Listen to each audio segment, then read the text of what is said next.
안녕하세요. 오늘도 사연 살롱을 찾아주셔서 감사합니다.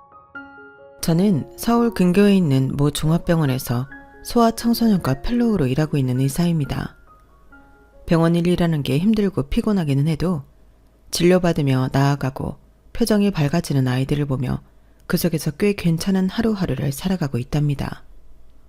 진료하고 회진 돌고 연구 발표 준비하고 잠도 줄여가며 일하다 보면 내 인생이 지금 어디쯤 온 건가 싶은 날도 많았어요.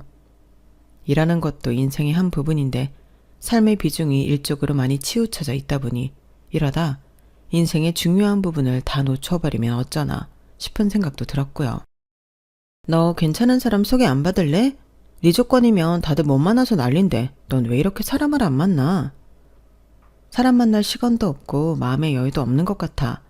아무래도 병원에서 온 기력을 다 뺏기나 봐. 하루가 너무 정신없이 가는 느낌이라고 해야 되나? 누구보다 바쁘게 20대를 보내고 30이 넘으니 주변에서 결혼을 엄청 권하기 시작했어요. 병원에 있다 보면 밖에서 사람 만날 시간이 많지 않다 보니 보통 선보는 걸 권하더라고요. 의사라는 직업이 선보기 딱 좋은 직업이라는 건 알겠지만 제 나름의 이유로 그것마저도 거절을 했어요. 서로의 조건만 보고 만나면 생활고는 없겠지만 그래도 평생을 함께할 반려자라면 서로에 대한 깊은 애정과 유대감이 꼭 있어야 하지 않나 생각했거든요. 하지만 생활 패턴상 제가 꿈꾸던 그런 자연스러운 만남은 정말 쉽지 않았어요. 어쩌다 소개를 받아 만나도 늘 시간이 부족한 느낌에 쫓기듯 연애를 하다 보니 오래가지 못했었고요. 그러다 처음으로 오래 만나게 된 게 지금의 남편이었어요. 남편은 저와 같은 과 조교수로 있었고 둘 다 병원에서 오래 근무한 만큼 꽤 오래 알고 지내는 사이였어요. 성격도 잘 맞고 일하는 스타일도 잘 맞아서 유독 친하게 지냈었는데 어느 날부터인가 생각 이상으로 대화가 잘 통한다는 걸 느끼고부터는 근무 시간 외에도 약속을 잡아서 만나게 되더라고요. 그렇게 자연스럽게 만나 시간을 보내다 보니 서로에게 호감이 있다는 걸 느껴서 연애까지 이어지게 됐죠. 우선 직업이 같으니 다른 사람들과 만날 때 문제가 되었던 생활 패턴이나 연락 같은 문제는 아예 없었어요. 처음에는 직장까지 같으면 너무 붙어있게 되니 나중에 헤어질 것도 걱정되고 별의별 걱정이 다 들었지만 이런 연애가 오히려 잘 맞더라고요. 힘든 일이 있어도 바로 공유할 수 있고 서로에게 의지하고 조언도 해줄 수 있어서 참 좋았어요. 그렇게 2년쯤 사귀었을 때였어요. 그거 알아? 이 교수님이 병원장님 아들이란 소리가 있대. 뭐? 진짜야? 하나도 안 닮았는데? 외탁인가 보지. 나도 너무 안 닮아서 처음엔 설마 했는데 저번에 병원 뒤쪽에서 친근하게 대화하는 거 봤어. 평소엔 서로 딱딱하게 대하더니 남들 안 볼 때는 그렇게 편하게 대화하는 거 보니까 진짜인가 싶더라. 와, 근데 어쩜 그렇게 티를 안 내? 그것도 대단하다. 그러니까 평소에 얼마나 철저하게 관리하면 티가 안 나나 몰라. 근데 교수님들 사이에선 아름아름 소문이 있긴 했나 봐. 우연히 간호사들이 하는 이야기를 엿듣고 머리를 한 대 얻어맞은 것 같았어요. 이 사람과 연애를 시작하고 이상한 점이 한둘이 아니었거든요.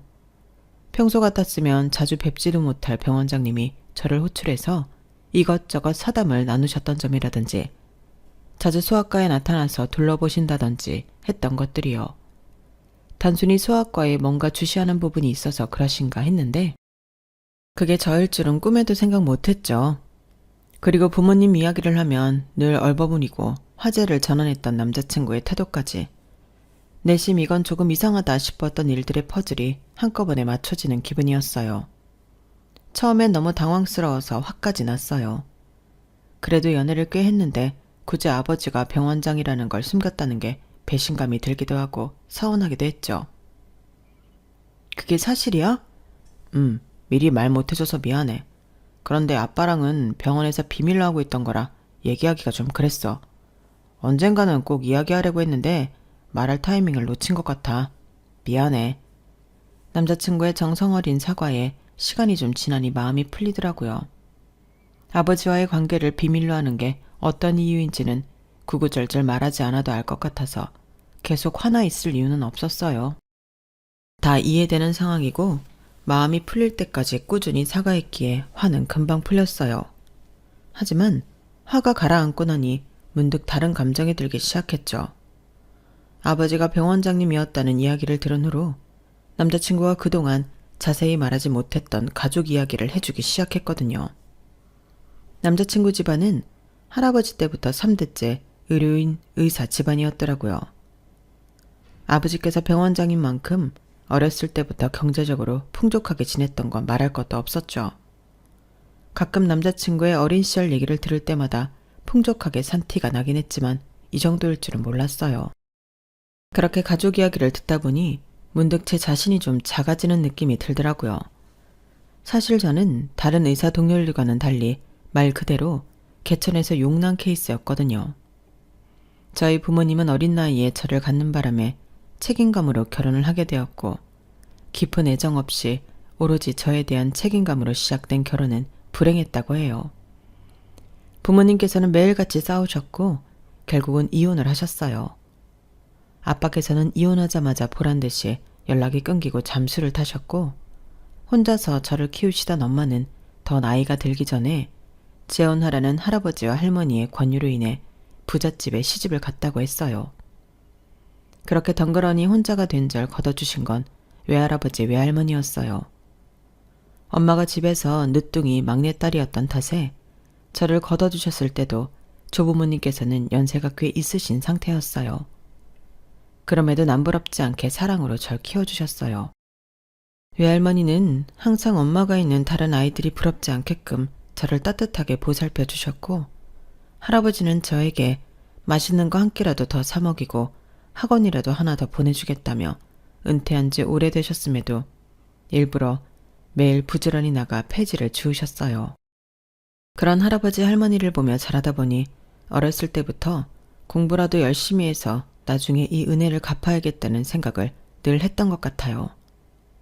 할아버지가 매일 고생하면서 주운 폐지로 공부하고 있다고 생각하면 도저히 게을리할 수가 없더라고요. 엄마는 어쩌다 집에 와도 재혼한 집이 신경이 쓰여서였는지 제가 없을 때 잠깐 머물다 가셨어요. 지혜야, 나중에 알게 될 거다. 너희 엄마 나쁜 사람 아니야. 엄마가 지혜 많이 사랑하고 있어. 집에서 엄마가 머물다 간 흔적을 발견할 때마다 속상한 마음에 울먹이면 할아버지 할머니께서 늘 그렇게 따뜻하게 말씀해 주셨어요. 솔직히 별로 위로는 되지 않았어요. 엄마께서 이유가 있었다는 건 자라면서 아주 조금씩 이해했지만 어린 저를 버렸다는 건 사실이었으니까요. 그렇게 항상 부모님을 원망하며 살다가 그냥 부모라는 존재를 잊기로 했어요. 그저 세상에 혼자 남은 손녀를 걷어준 두 분을 위해 하루라도 빨리 커서 효도하고 싶다는 마음뿐이었죠. 사실 처음부터 의사가 될 생각도 없었어요. 의대는 오래 공부해야 하다 보니 부담이 됐는데 가능성을 본 담임 선생님의 견으로 넣었다가 합격하는 바람에 가게 됐죠. 할아버지가 그것도 못해줄 것 같으냐? 이럴 줄 알고 옛날부터 돈 모아뒀으니 걱정 말고 다녀라. 내가 언제 네 공부에 아낀 적 있든? 집에 부담될까봐 의대 안 가겠다는 소리하면 내가 죽을 때도 편히 못 눈 감는다. 그땐 할머니는 이미 세상을 떠나셨을 때였어요. 그래서인지 퇴대한 대학을 빨리 졸업하고 바로 취직할 수 있는 과를 선택하고 싶었는데 합격 사실을 알게 된 할아버지가 등 떠미시는 바람에 그대로 입학을 하게 되었어요. 남들이 보면 그럴듯하게 생각하고 존중받는 직업의 지급은 그때부터 또 죽어라 노력하고 치열하게 공부한 결과였죠.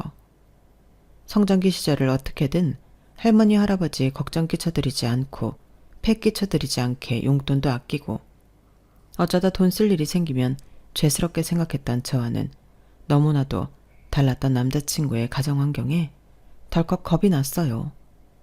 이혼 가정인 것만으로도 꺼려하는 세상에 양쪽 부모에게 버려지기까지 한 저를 그쪽 집안에서 어떻게 생각할지 모르겠더라고요.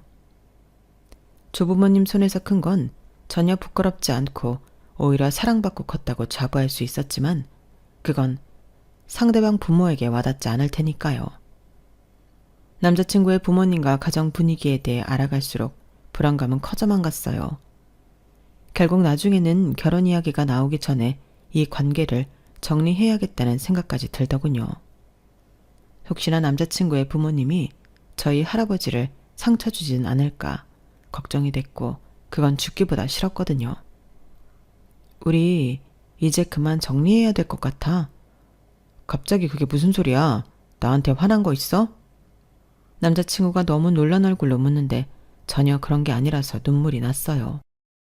그게 아니라 오빠랑은 미래가 없어. 이대로 만나다가 끝은 결국 결혼인데 우린 너무 다르게 자랐잖아. 오빠네 부모님이 우리 집을 이해해 줄 수 있을 리 없잖아. 뭐야, 그것 때문에 우리가 그만해야 한다는 거야? 절대 그럴 일 없어. 내가 충분히 말씀드려놨고 우리 아빠는 널 알잖아. 좋은 의사라고 생각하고 있어. 당신 노력으로 여기까지 온 거 정말 대단하고 기특하게 여기죠.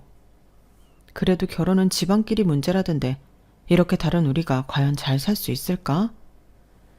겨우 이런 이유 때문에 헤어지자고 한 거야? 내가 절대 그런 감정 못 느끼게 잘할 거야.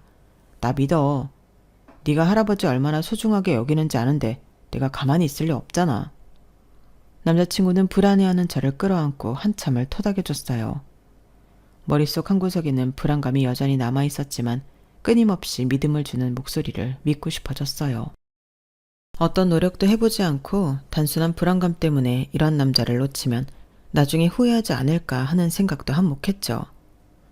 그렇게 결국 저희는 결혼까지 이야기하게 됐어요. 얘기 많이 들었어요. 병원 내에서 평판이 그렇게 좋다면서요? 환자를 한 명 한 명 진심으로 대해주는 아주 보기 드문 의사라고들 하던데. 개인적으로 이런 의사라면 우리 집 며느리로 딱이라고 생각해요. 3대째 의사인 집안이라. 감사합니다. 너무 긴장했다. 어머님이라고 불러도 돼요. 우리 집 배경 때문에 고민이 많았다면서? 네? 아, 네. 엄마, 그런 얘기를 뭐하러 해요? 왜? 이런 건 차라리 터놓고 서로 이야기해야 나중에 불편한 게 없는 거야. 난 그럴 필요 없다고 이야기하려고 하는 거예요. 본인도 의사인데 왜 그렇게 위축되어 있어요? 대한민국에서 의사라고 하면 다 껌뻑 죽는 거 모르나? 그게 개천에서 난 용이든 여의주를 물고 태어난 용이든 용은 용인 거지. 안 그래요? 네, 감사합니다. 뭐 우리 정도 조건 되면 가정 환경, 집안 수준 같은 배경도 중요시한다지만 난 그렇게 꽉 막힌 사람은 아니니까 너무 걱정은 말아요. 자기 힘으로 노력해서 스스로 여기까지 올라온 게 사실은 더 대단한 거잖아. 안 그래? 사람들은 왜 노력을 안 보고 태어나자마자 주어진 거에 집착하나 몰라? 좋게 봐주셔서 감사합니다. 절 보면 질색팔색할 걸 예상하고 갔던 자리인지라 생각보다 상냥한 말투로 매너 있게 대해주시는 예비 시어머니의 모습에 안심이 되면서도 한편으로는 기분이 찜찜하더라고요. 100% 제가 며느리 될 사람으로서 마음에 들어서 잘해주신다기보다는 마음에 안 들지만 아들이 좋다니까 그래도 의사니까 이만하면 됐지 라는 생각으로 대해주시는 게 다 느껴졌거든요. 남자친구가 사전에 말을 잘해놓은 모양인지 헤어질 때까지 저에게 대놓고 무례하거나 기분 상하게 하는 말씀이나 행동은 하지 않으셨지만 사실은 저보다 더 좋은 배경의 조건인 여자가 있었으면 더 좋았겠다라는 아쉬움이 묻어나 보이는 건 어쩔 수 없었어요. 하지만 저로선 이렇게 차이나는 집안 환경에 이 정도 예의 있게 대해주신 것만도 감사한다는 생각에 그것쯤은 아무렇지 않게 넘겼어요. 그저 큰 고비를 하나 넘겼구나 라고만 생각했거든요. 그런데 본격적인 갈등은 양가 부모님과의 인사가 끝나고 나서부터 시작됐어요. 병원에서는 예비 시아버지가 휴일에는 예비 시어머니가 번갈아 가면서 제게 관심을 보이셨거든요. 평소엔 잘 오지도 않던 분이 소아과 병동을 드나들기 시작하니 같이 일하는 의사와 간호사들도 많이 불편해하고 불안해했어요. 뭐야? 진짜 우리 과에 마음 안 드는 사람이라도 있으신 거 아니야? 그러니까 언젠가보다 자꾸 오시더니 요즘은 꽤 자주 오시네. 원래는 코빼기도 안 보이시던 분이. 안 그래도 힘들어 죽겠는데 요즘 자주 오시니까 짜증나네. 그런 투덜거림에 공감하면서도 사실대로 말하지 못해서 참 미안했어요. 이제 병동 사람들은 다 남자친구와 제 관계에 대해 알고 있었지만 남자친구가 병원장 아들이라는 사실만은 식장 들어갈 때까지 비밀로 지키기로 했거든요. 그래서 속 시원하게 말도 못하고 너무 힘들었죠. 그것뿐만이 아니었어요. 쉬는 날에는 제 스케줄을 어떻게 하신 건지 틈만 나면 시어머니가 불러서 같이 밥 먹자고 하기 시작하셨어요. 처음 점심 제안을 하셨을 땐 나름대로 기쁜 마음이었어요. 저에게 먼저 다가와서 마음을 열어주신다고 생각해서 너무 감사하고 좋았거든요. 남자친구도 좋아했고요. 우리 엄마 정말 깐깐한 분인데 그래도 당신이 참 마음에 들었나 봐. 이왕 가족이 되는 거 친해지면 좋지. 잘 지내봐. 그렇게 처음엔 가벼운 이야기들을 했어요. 어머님도 대답하기 어렵거나 꺼려지는 질문들은 일체하지 않으셨고, 먹는 건 어떤 걸 좋아하냐, 오늘 입은 옷이 예쁘다 등 소소한 대화 위주로 흘러갔거든요. 저도 의사인지라 주변에 의사 가문인 사람들이 어떤 성향인지 대충 알아서 그렇게 편견 없고 소탈하게 대해주시는 게 얼마나 기뻤는지 몰라요. 게다가 엄마 없이 자란 제 손을 따뜻하게 잡아주시고 식사도 사주시는 모습이 마치 엄마가 있었다면 이런 기분이었을까 싶은 마음까지 들게 했어요. 그러다 보니 어머님의 식사 제안을 거절할 이유가 없었고 나중에는 제가 먼저 연락을 드리기까지 했어요. 그때만 해도 어머님과 이렇게 될 거라곤 꿈에도 상상 못했었죠. 정말 가족처럼 잘 지낼 수 있을 것 같았거든요. 그런데 어느 순간부터 대화가 아주 서서히 불편한 쪽으로 다시 흐르기 시작했어요. 어머님을 처음 만났던 그날처럼요. 예단은 어떻게 하기로 했니? 아, 예단은 간소하게 하기로 이야기 나눴어요. 어머, 간소하게? 네, 요즘은 다들 간소하게 하는 추세라고 하더라고요. 서로 부담스럽지 않은 선에서 하려고 해요. 아, 그래? 그럼 서로 부담스럽게 할 필요는 없지.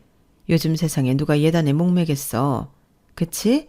있는 집은 있는 집대로, 없는 집은 없는 집 나름대로 성의껏 준비하면 되지. 딱히 저희 집이 시댁에 비해 예단 부담이 커서 그랬다기보다는 결혼에 붙는 허례허식을 줄이고 간편하게 하자는 취지였는데 어머님께서는 굳이 콕 집어서 저희 집을 없는 집이라고 언급하시더라고요.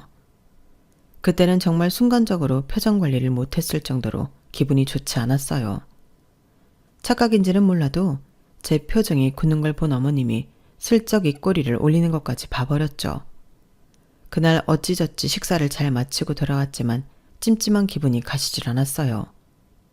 집에 계신 할아버지 얼굴을 보니 괜히 더 속상했고요. 어차피 결국엔 이런 식으로 돌려서 깔 걸 그동안 왜 그렇게 잘해주셨나 싶은 생각도 들었어요. 제 욕은 참아도 할아버지 욕만큼은 절대 그냥 들을 수 없었어요. 그 생각을 하니 정말 마음 단단히 먹어야겠더라고요.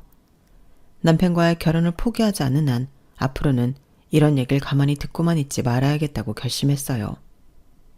하지만 그렇게 결심을 했음에도 어쩔 수 없는 사이에 묵묵히 당해야 할 때도 있었죠. 그 일이 있은 후부터 어머님의 점심 약속 제안을 의도적으로 피했어요. 생각해보니 일하고 공부하느라 얼마 없는 귀한 휴일을 어머님과의 시간에 너무 많이 투자했더라고요.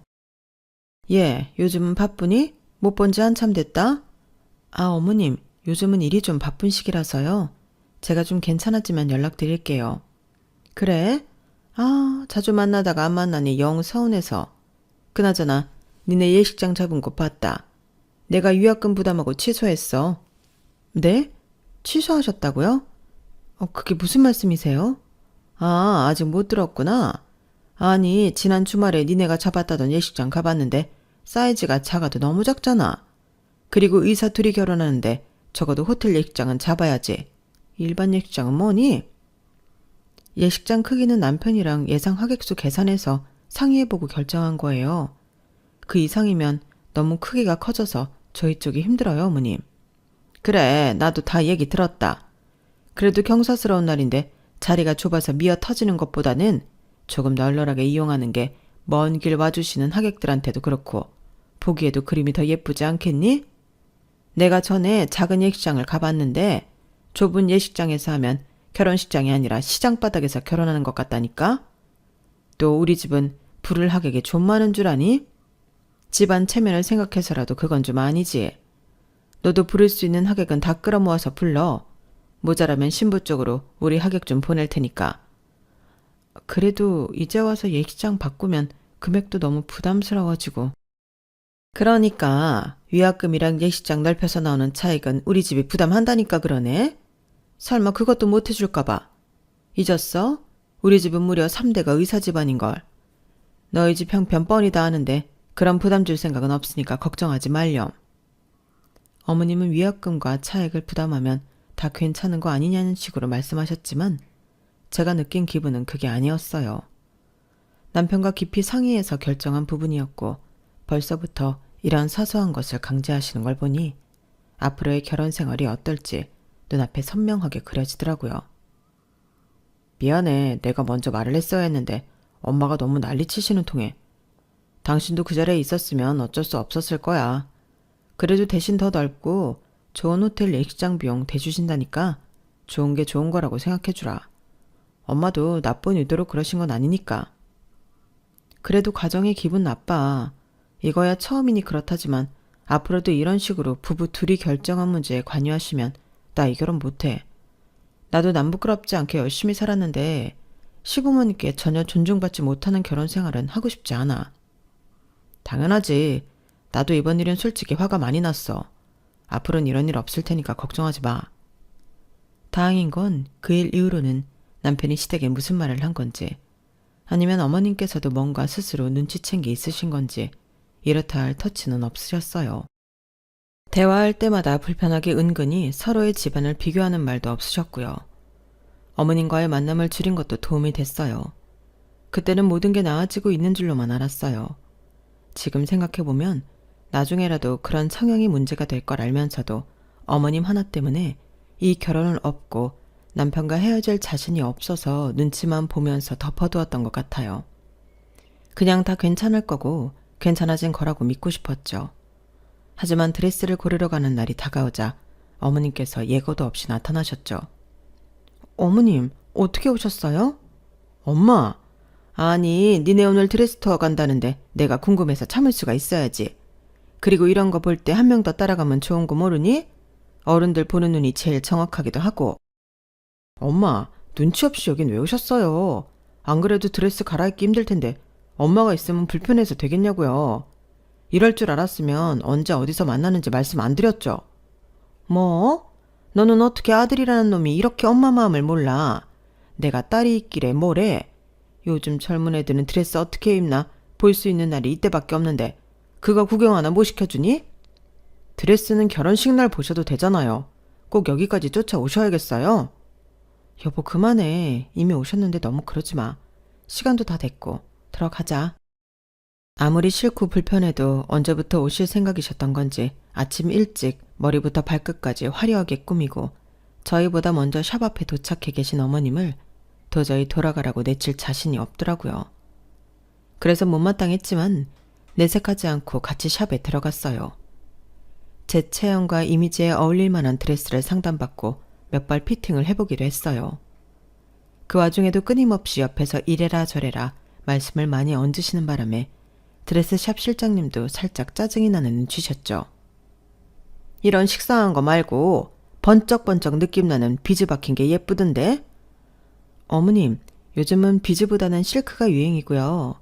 신부님 취향도 이렇게 화려한 무드보다는 우아한 무드를 선호한다고 하셔서 최대한 비즈가 적은 걸로 추천해드렸어요. 유행이라고 다 예쁜가? 나중에 보면 촌스럽기만 하지. 그럼 이렇게 입고 하나는 내가 고른 걸로 입어봐. 혹시 모른다? 드레스는 다 입어봐야 뭐가 제일 예쁜지 알아. 이렇게 보기만 해서는 모른다고. 어머님의 성화에 못 이겨 소중한 한 번의 피팅 기회는 결국 어머님 취향인 휘황찬란한 드레스로 피팅했어요.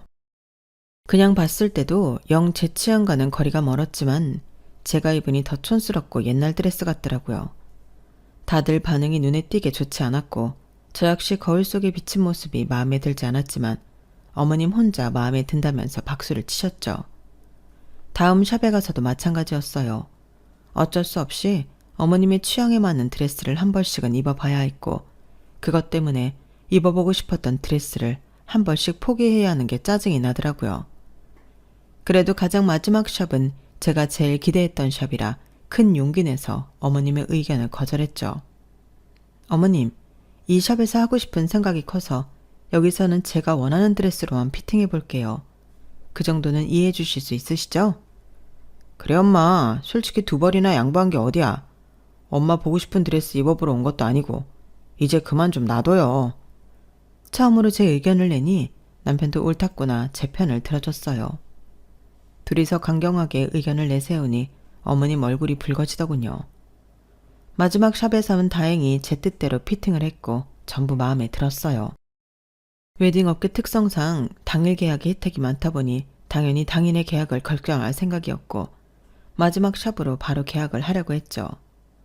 그런데 어머님께서 조용히 구석으로 저를 불러내셨어요. 내가 한마디만 해도 되겠니? 여긴 정말 아니다. 네? 뭐 때문에 그러세요? 아니, 솔직히 말하면 그래. 네 취향이라는 게 있는 것도 알겠고 요즘은 심플한 게 유행이라는 것도 잘 알겠어. 그런데 결혼이라는 건 신부가 가장 빛나야 하는 순간이라고. 그런데 너처럼 밋밋하게 생긴 애가 드레스까지 저렇게 밋밋하게 입어버리면 그날 주인공 같겠어?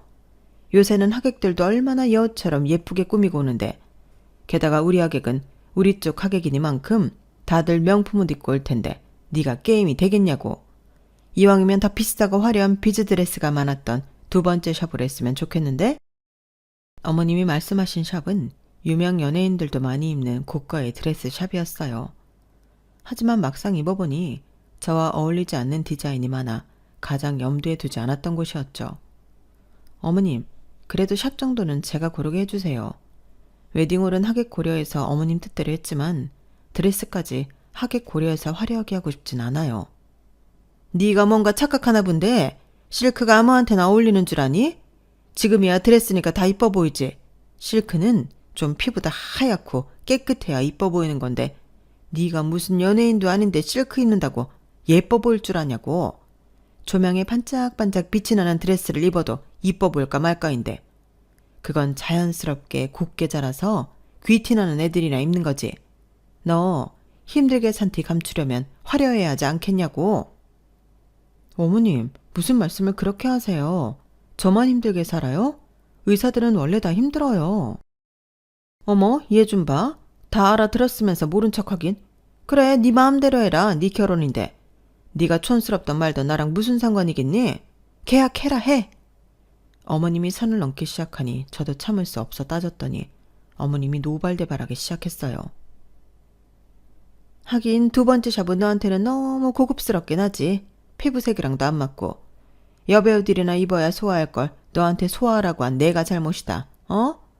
하여간 돈도 써본 놈이 쓴다고 예쁜 것도 입어본 놈이 입는다고 뭐 하나 제대로 된 걸 못 고르니 내 속에 천불이 난다. 천불이 나. 어머님은 분에 못 이겨 그대로 뛰쳐나가셨어요. 뭐야, 엄마랑 싸웠어? 자초지종을 모른 채 기다리고 있던 남편에게 대략적으로 이야기를 해주니 남편은 기가 막혀 했어요. 진짜 왜 저러시냐? 내가 미안해. 옆에 있을걸. 됐어. 어머님 잡으러 가봐. 엄마가 마음대로 오고 싶어서 오고 가고 싶어서 가는데 뭐하러 잡아. 다른 말 나오기 전에 얼른 계약하고 집에 가자. 남편의 배려 덕분에 원했던 샵으로 무사히 계약하고 집으로 돌아왔어요. 남편이 든든하게 제 편이 되어주는 덕에 기분 나빴던 감정은 금방 사라졌지만 어머님께서 계속 이런 식으로 나오신다고 생각하면 앞으로가 걱정되긴 하더라고요. 제 앞에선 티를 별로 안 냈지만 남편은 그날도 화가 많이 났었는지 시부모님과 대판 싸운 모양이었어요. 그렇게 서로 연락 안 하고 지내던 중 상견례 날짜가 다가왔죠. 할아버지께서는 제 길을 세워주시겠다며 아껴두셨던 멋있는 정장을 갖춰 입으셨어요. 솔직히 시부모님 쪽이 할아버지 혼자 나오신 건 보고 어떻게 반응할지도 걱정되기는 했지만 할아버지를 건드린다면 정말 이 결혼을 엎을 각오를 해야겠다는 생각으로 상견례에 나갔어요. 그래도 나름 사회적으로 지위도 높고 품위 유지를 위해서라도 그렇게 무례한 행동은 안 하시겠지 스스로를 안심시켰죠. 처음엔 분위기가 괜찮았어요. 할아버지 혼자서 저를 키우느라 힘드셨겠다면서 시부께서는 존경을 담은 따뜻한 말씀도 많이 전하셨죠. 그런데 결혼 준비를 진행한 얘기가 나오면서 어머님 표정이 달라지기 시작했어요. 뭔가 건수를 잡았다는 듯한 표정이더라고요. 아참, 웨딩홀 크기를 좀 키운 건 알고 계시죠? 원래 결혼식이 혼주 행사인데 아무래도 우리 며느리가 부모님 쪽 인맥도 없고 하다 보니 우리 집보다는 하객 수가 많이 적을 것 같은데 요즘은 하객 아르바이트 하는 젊은 사람들도 많은 거 알고 계세요? 신부 쪽은 아르바이트를 좀 고용해야 할 것 같아서요. 순간 식탁 위로 찬바람이 쌩 불었어요. 할아버지께서는 어색하게 웃으셨죠. 요새는 없는 자리 채우려고 그렇게까지 합니까? 그럼요. 특히나 상대 쪽이랑 차이가 날 때는 상대 쪽 체면을 위해서라도 얼추 비슷하게 머릿수를 맞춰주셔야죠. 또 저희 아들이 명색이 병원장 아들인데 결혼식이 텅텅 비면 되겠어요? 할아버지한테 너무 창피하고 죄송스러워서 얼굴로 열이 몰리더라고요. 좋은 집에 시집간다며 좋아하시던 할아버지 얼굴이 떠오르면서 정말 이 결혼은 없는 수밖에 없구나. 이렇게 집안 차이가 많이 났을 때부터 안 되는 거였구나. 5만 가지 생각이 다 들었을 때였어요. 없는 인연을 돈으로 메우는 건 사치입니다. 사치에 허덕이다 보면 정작 살면서 정말 중요한 가치를 놓치게 되죠. 할아버지는 물끄러미 남편 얼굴을 봤어요. 그 시선을 눈치챈 시어머니께서 노발대발하기 시작했죠. 뭐라고요? 참, 못할 소리 한 것도 아니고 우리 집 체면 좀 지켜달라는데 누굴 가르치려고 들어요? 어머님께서 그러시면 솔직히 아버님께서 말려주실 줄 알았어요. 아버님은 늘 차분하고 말씀이 없으셨지만 그렇게 몰상식한 분은 아니라고 생각했거든요. 솔직히 처음부터 집안 차이가 너무 나서 내 아들이 아깝다고 생각하긴 했지만 이렇게까지 구두쇠일 줄은 몰랐습니다. 물론 은퇴하고 나서 딸이 버린 자식을 혼자 키우신 부분은 존경합니다만 무리한 요구를 부탁드린 것도 아닌데 거절하시면 저희도 곤란하죠. 그러게요 여보, 내가 말했잖아요. 처음부터 걱정했다니까. 이런 집에 아들 보내면 우리 아들 수준도 떨어져. 차라리 잘 됐네. 폐지 줍는다 할 때부터 알아봤어야 했는데 이런 거지 집안이랑은 사도 못 맺습니다. 저야말로 이딴 결혼은 엎어버려야겠다고 발끈하면서 일어나려던 순간이었어요. 누군가 뒤에서 급하게 일어나는 제 어깨를 눌러 앉혔어요. 우리 딸 버렸다고 누가 그래요? 낯선 목소리와 손귀에 뒤를 돌아보니 깊이 믿고 우아하게 차려입은 중년의 여성분께서 저를 보며 미소 짓고 계셨어요. 처음 뵙는 분이었지만 느낌으로 알 수 있었어요. 묘하게 저와 닮은 눈매와 인매. 그분은 어렸을 적 저를 떠났던 엄마라는 걸요. 이사님? 그분을 본 시아버지께서 표정이 싸늘하게 굳으시더니 자리에서 일어나 악수를 청하시더군요. 이런 데서 뵐 줄은 몰랐습니다. 하지만 악수 요청은 차가운 시선과 함께 걷어졌어요. 진짜 오래 살고 볼 일이죠. 우리 병원장님 아들이 우리 딸이랑 결혼을 다 하고. 네? 이 아이가 이사님 따님이라고요? 따라갈 수 없는 대화에 혼란스러웠지만 오가는 대화로 파악해보니 중년의 여자분은 우리 병원을 후원해주는 재단의 이사님이었어요. 그런 분이 저에게 딸이라고 부르는 게 정말 의아했죠. 하지만 이어서 벌어지는 상황이 너무 드라마 같아서 그 자리에 있는 내내 꿈 같더라고요. 병원장님, 사람 참 좋게 봤었는데 너무 실망이네요. 본인 자식 귀한 줄 알면 남의 집 자식도 귀하게 대해주셔야죠. 그리고 뭐 거지요? 요즘 병원 실적도 떨어지던데 후원 끊기고 싶으신가 봐요. 누가 거지인지 파악이 안 되세요? 뭔가 오해가 있으신 모양입니다, 이사님. 이사님 따님인 줄 알았으면 이렇게 함부로 대하지는 않았을 겁니다. 정말 죄송합니다. 그러니까 그렇게 사람 가려가며 대하는 게 실망이라는 건데요. 이 결혼은 다시 얘기해 보도록 하죠. 가자. 제 어깨를 따뜻하게 감싼 엄마와 흐뭇하게 웃으시는 할아버지와 함께 얼떨결에 자리에서 일어나게 됐어요. 이게 도대체 무슨 상황인지 정말 꿈이라도 꾸고 있는 건지 상황 파악이 안 됐죠. 잠시만요, 장모님. 남친이 돌아서는 엄마를 다급하게 불러 세웠어요. 없다고 생각했던 장모님이 등장하니 부리게 어색해하는 게 티가 났죠. 너무나도 갑작스러운 상황이라 저도 뭐가 뭔지 모르겠지만 저희 부모님 무리를 사과드립니다. 이대로 떠나보내면 결혼이 엎어질 것 같아서 저는 이 사람이랑 헤어질 생각 없습니다. 결혼 허락해 주세요. 이런 집안인 거 뻔히 다 봤는데 어떻게 허락해 주라는 거죠? 내 딸 고생길이 훤해 보이는데요. 아무리 옆에서 편들어준다고 해도 근본적인 스트레스가 사라지나요? 그 말에 남친은 고개를 숙였어요. 그 틈을 타 시아버지가 쫓아왔어요.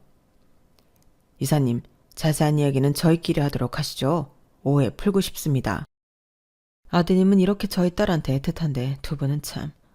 더 이야기하고 싶은 마음은 없고요. 재단 후원 끊기고 싶지 않다면 아드님은 저희 집 대릴 사유를 보냈다 생각하시고 다시는 아드님 보실 생각하지 마세요. 우리 딸은 물론이고 아드님까지 터치할 경우엔 이 결혼도 없었던 일, 후원도 받지 않겠다는 걸로 알아드릴게요. 네? 아이고, 네 감사합니다 이사님. 아들이야 뭐 이사님 사유로 들어가는 거라면 대환영이죠. 자식 없는 셈 치고 살겠습니다. 네. 뭐? 여보 정신 나갔어? 내가 얼마나 힘들게 내 배 아파 낳은 아들인데. 당신은 조용히 하네. 이게 다 누구 때문에 일어난 일인데. 아유 이 망신덩어리야. 내가 너 때문에 못 산다. 뭐가 중요한 건지를 알아야지. 시부모님이 투닥거리는 소리를 뒤로하고 우리는 식당을 빠져나왔어요. 그리고는 자리를 옮겨 긴 이야기를 했죠. 엄마께서는 어린 시절 아빠와 사고를 쳐서 저를 낳고 결혼 생활이 많이 힘드셨다고 했어요. 어린 나이에 아이를 키우게 된 것도 힘든데 매일같이 싸우다 결국 이혼을 하고 아빠가 사라졌다시피 했을 때 정말 막막했다고 하시더군요. 사실은 재혼은 내가 하라고 했다. 너희 엄마도 할아버지한테는 아직 앞길이 창창한 소중한 막내딸이었단다. 그래서 시집갈 수 있을 나이일 때 좋은 집에 시집 보내고 너를 내가 키우겠다고 했지. 나도 당시에 너를 책임지려면 어떻게든 여유 있는 집에 시집가는 수밖에 없다고 생각했어. 그땐 여자들이 일을 할 수 있는 분위기도 아니었고 너를 낳고 키우느라 공부도 많이 못했을 때라서 참 어리석은 판단을 했지. 그래도 후회는 없단다. 비록 부모로서 너에게 따뜻한 사랑은 못 줬지만 여기까지 오는데 부족함 없이 금전적으로 후원은 해줄 수 있었으니까. 그제서야 모든 게 이해가 됐어요. 할아버지께서 연금이 나온다고는 해도 폐지만으로 제 학비를 다 지원해 주시고 용돈도 부족함 없이 주셨던 걸 늘 의아하게 생각했거든요. 모든 걸 알게 되니 제 이야기인데도 정말 거짓말 같다는 생각이 들더라고요. 드라마에서나 볼 법했던 이야기가 제 삶이었을 줄은 몰랐거든요. 폐지를 지으며 저를 키운 외할아버지, 조용히 뒤에서 저를 밀어준 엄마, 그리고 누구보다 저를 아껴주는 남편과의 결혼. 처음엔 사랑만 있으면 충분하다고 믿었어요. 그런데 결혼을 준비하다 보니 확실히 사랑 말고도 견뎌야 하는 것들이 참 많더라고요. 무례한 말에도 모욕적인 말에도 매번 억지로 웃으며 넘겼던 수많은 순간들이 제 마음에 작은 흠집들을 남기고 있었죠. 그런데 마지막 순간 제 곁엔 누구보다 단단한 가족이 있었어요. 겉으로 봐선 아무것도 내세울 것 없어 보였을지 몰라도 가장 결정적인 순간엔 마법처럼 나타나 저를 지켜주더라고요. 눈으로 보이지 않는다고 해서 공기가 존재하지 않는 게 아닌 것처럼 비록 먼 발치에서 존재조차 모르고 살았던 엄마의 사랑이 이날까지 저를 살게 했다는 건 무엇보다 가장 큰 감동이었어요. 엄마 덕분에 무사히 사랑하는 사람과 결혼식을 올렸고 더 이상은 시댁의 무례한 말에 상처받지 않아도 되는 편안한 나날을 보내고 있답니다. 제 사연이 많은 분들에게 힘이 되길 바라면서 제 인생의 가장 드라마 같은 순간을 공유하기 위해 사연을 적었습니다. 오늘도 우리의 날의 기적을 믿으며 희망차게 살아가셨으면 합니다. 행복하세요. 여러분, 사연 댓글에 응원과 현명한 조언 부탁드려요. 좋아요와 구독은 저에게 큰 힘이 됩니다. 오늘도 좋은 일 가득하세요.